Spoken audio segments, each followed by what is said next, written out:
নমস্কাৰ মৰমৰ ছাত্ৰ ছাত্ৰীসকল আজি তোমালোকলৈ লৈ আহিছো কেইটামান হাতৰ তোমালোকে মন কৰাচোন প্ৰথমটো হাতৰ একটো কি দিছে দিয়া হৈছে নঘূৰালে থৰ ঘূৰালে লৰ উত্তৰটো কি হ'ব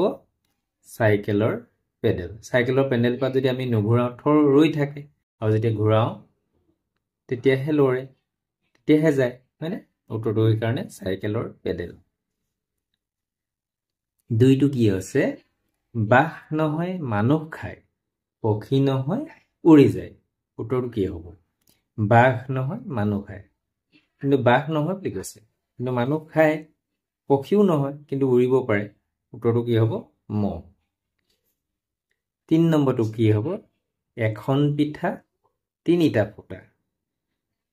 পিঠা এখনেই কিন্তু ফুটা তিনিটা উত্তৰটো কি হ'ব চেণ্ডেলযোৰৰ ফুটা তিনিটা থাকে হয়নে আৰু পিঠা যিটো চেণ্ডেলৰ যিখন তলখন সেইখনক কোৱা হৈছে পিঠা 4 নম্বৰটো কি হয় ৰুনুক জুনুক বাজে হাত ভৰিত পিন্ধিলে চুৰ দগাবাজ সাজে উত্তৰটো কি হ'ব হাতকেৰেয়াটো হ'ব চুৰ ডকাইত কৰিলে যেতিয়া হাতকেৰেয়া লগাই নাই হেতুৱে যেতিয়া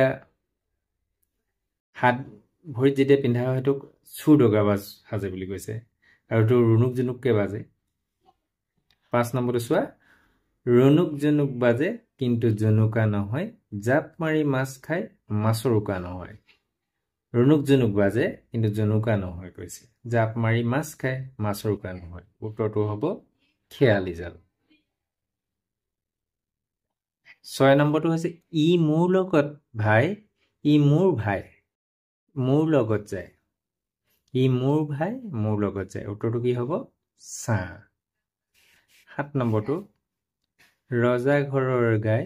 এপিয়ন দি মৰি যায় ৰজা ঘৰৰ গাই এপিয়ন দি মৰি যায় উত্তৰটো কি হ'ব কলগছজোপা যেতিয়া এবাৰ লাগে তাৰপিছত মৰি যায় সেই কাৰণে ইয়াৰ উত্তৰটো কলগছ হৈছে ৰজা ঘৰৰ গাই যি এপিয়ন দি মৰি যায় 8 নম্বৰ হেণ্ডশেক দিলে বমি কৰে উত্তৰটো হ'ব দমকল 9 মাকে বৰশী বাই পুতেকে আকাশলৈ চায় উত্তৰটো হ'ব বাঁহগছ কি কাৰণে এইটো উত্তৰটো হৈছে যেহেতু মাকে বৰশী বাই যেতিয়া বাঁহগছজোপা ডাঙৰ হয় তেতিয়া হাউলি পৰে বৰশী বোৱাৰ দৰে হয় আৰু যেতিয়া গাছটো বাঁহৰ যেতিয়া গাছ হয় তেতিয়া কি হয় পোনকৈ একেবাৰে আকাশৰ পিনে গৈ থাকে হয়নে সেইকাৰণে উত্তৰটো হৈছে বাঁহগছ 10 নম্বৰটো মাটিতলৰ বগী বুহি কাপোৰ পিন্ধে কৰি মাটিতলৰ বগী বুহি মাটিত হয় মানে কাপোৰ পিন্ধে কৰি উত্তৰটো কি হ'ব নহৰু কিয়নো নহৰু হ'ব যেহেতু নহৰু বগা কিন্তু তাৰ ওপৰত বহুত বাকলি থাকে সেইকাৰণে